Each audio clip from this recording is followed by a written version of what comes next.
So pour a glass of craft beer, we can do this. Yeah. What's good, y'all? This is C-Certified Brewhead. And I'm Scott Beer, Cold Beer Enthusiast. Welcome to another edition of Versus. Versus, yes. Here on BAOS, which we don't do often enough. No, we should do more of them. We really should. Yeah. But, I mean, BML is always funner. Takes priority, more funner. More funner. Yeah. This one is something a little different. Yeah, it's kind of a special versus because we're versus a beer versus itself. But one was professionally made by the brewery who makes it on a regular basis. And one was made by me on the PicoBrew C system. Yes, which, with a licensed kit created by Flying Monkeys. Right. With the same recipe to be, and it was customized for the Pico system. The Pico system, yeah. So you can go back, you can check our video about Pico so you can see what that's all about. So we figured it'd be kind of smart if to see, actually after brewing it and drinking them, what difference does it make? How does it make any similar difference at are they? all? Right.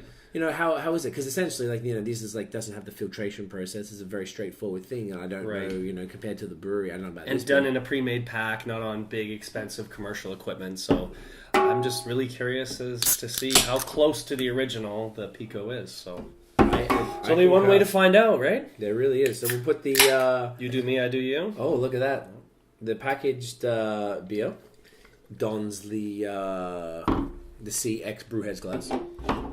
And then, do you want to? How do we? Yeah, this is. Do you know what? Let me. Yeah, you have to come around actually. And do it nice and slow because if you open it too quick, this guy goes pretty aggressive. So.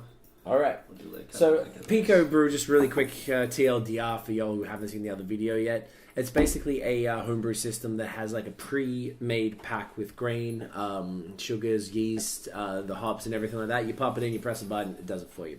It's a nice, easy system for people who sort of just want, these 5-liter kegs at home, to sort of make their own beer. You can actually take these to go for, events and stuff like that. You can make them. You can actually sort of brew a beer. You can customize them. You can get customized ones and make it for, get a customized label printed out, and you can make it just for like an event, a friend's party, a birthday, an anniversary or something. So it's a very cool little convenient system. Yeah, our friend at Pico, George Degg, was telling me also that they kind of use it as like a seed bank in the sense that some of these beers are often not even available in the LCBO anymore, but you can still buy the Pico pack. So if there's a beer that was maybe discontinued by a brewery, blend them a bit. Sorry, I could dump some of this. It was just the first pour. So the first pour, yeah. I think I may just dump a little bit out. So some of the beers, you can't even get like one of the ones the first one we did was the Double Trouble Prison Break, right? Which they have recently discontinued at the LCBO. So it's just kind of cool. Like, if you really love that beer, then. You can still get the Pico pack and brew it yourself. Yeah, which is pretty dope. And it was a Pilsner, so it was like sort of super hazy and, opaque compared to like a clear version of it from the production one. So, I'm going to put a little bit more do it. A little bit in there. Okay. Yeah, beautiful. Sure. All right, so look at these side by side. I mean, there's definitely a lot more haze or opaqueness on the there's no filtration Pico. process really in the yeah, right? But similar colors. Similar color, Let's go nose. Yeah. Super malty on the can. Yes, definitely super malty. Wow, way sweeter on the Yeah. Wow, so different. Yeah. That's crazy. Okay. Yeah, this is more caramel, and this smells a little greener almost. Yeah. And when did you brew this? When was it ready? So today is the first day it's ready. So I brewed it 2 weeks ago, let it ferment for a week. So today's actually the time. Right. So should we start with package or should we start with Pico? Let's start with the Pico. Let's do it. Well, as kids say, get in ya.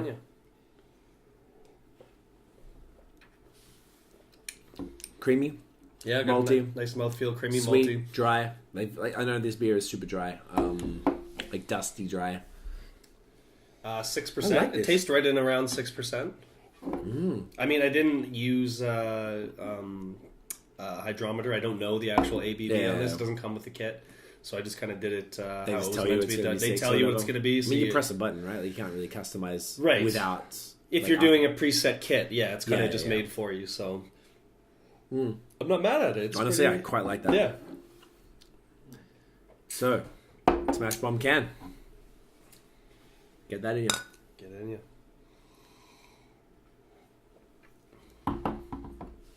Okay. So, maltier, sharper, Bit brighter. less fruity, for sure. Granted, this was Right. November 2017.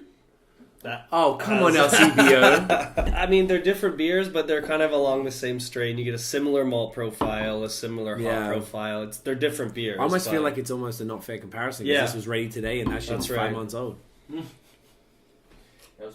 For some reason, I feel like angry about that. Like I feel like that's whack. That's really whack. Yeah, it's not. I mean, it's not fair to the brewery or the beer itself. It's not an accurate representation of Flying Monkeys, you should definitely contact LCBOs because like I'm sure you guys don't want people drinking 5-month-old beer. And this is one of the up to 4 months. Tops. Yeah, tops. Yeah.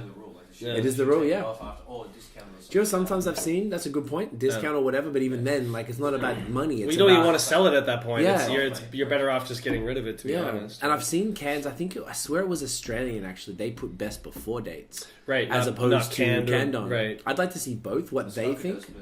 They do. Yeah. Do they do both, canned on and best before? I think it's just one. Just one? Yeah.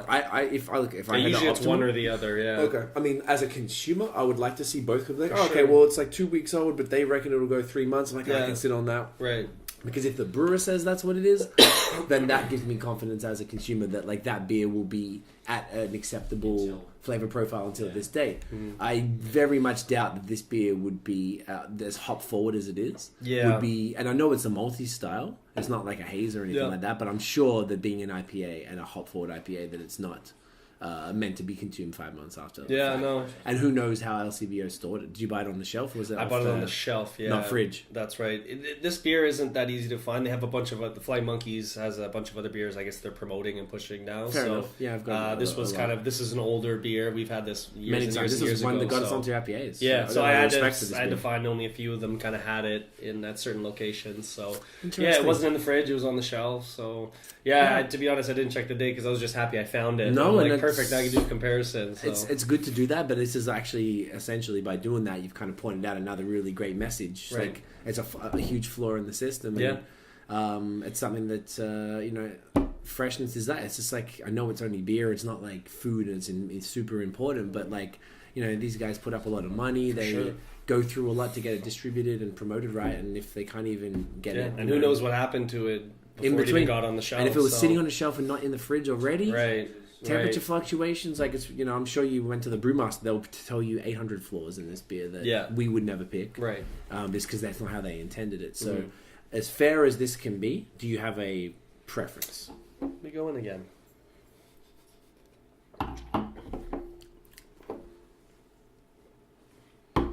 I mean, there is definitely a taste of this tastes professional and this tastes more homebrew to me. I like this. I don't know what it is. It's like a caramel or something. Yeah. The hops are really fresh in this because obviously this was freshly brewed. It was brewed like a week ago, and this is 5 months ago. So there's more of a freshness to this, and the carbonation is a little more creamy. Yeah, I do like that part of it. I mean, I do like the crispness and the brightness. I mean, look, if you want to flip it and be positive about the thing, like 5 months later, this being so bright is a pretty good sign. Yeah, for Flying Monkeys and what they're achieving there. Lots of honey in there too. What do you like? I like the Pico more, to be honest. What I like more, yes, is it more accurate? Because it's a versus, really. Is it more accurate to the style? I guess this was supposed to be the baseline, and this was supposed to compare. So if this is all we've got to compare it to, I prefer the Pico personally. Yeah, I think I may go the can on this one just because it's real. It's professionally well-made beer. I mean, apart from the lack of freshness. Yeah, it's everything you'd want out of a multi-West Coast, clean, on point. Yeah, yeah. So. I think this really is a nice little adapts to the PicoBrew. Yeah. Does a great job. Right. Does a great job. If it may not be the exact copy, it's right in and around there and still makes great beer regardless. Yeah, if it's this not is a super perfect tasty. replication, right? But this nose, something about this nose just kill me. We like this nose. It's great. But so definitely check out PicoBrew online. We'll put all the link in the description because off the top I don't know what their details are. Yep. Check out our other video which will explain like how the system works and stuff. If you enjoyed the video, chuck us a big fat thumbs up. Hit subscribe below. Hit the notification bell. Ding ding out this bitch. Follow us on BAOS Podcast on all social media. Check out the long form audio. Hit us up on Apple Podcasts, wherever you get your audio. Make sure if you're on Apple Podcasts, hit review and rate and all that stuff and subscribe. And thank you very much to everyone who's been doing that recently. There's been a bunch more and we've been jumping up the algorithm when you search for beer, which makes me happy. So I appreciate that. Thank you guys. You're the best. That is it, y'all. Check us out in the next video. Get it in ya.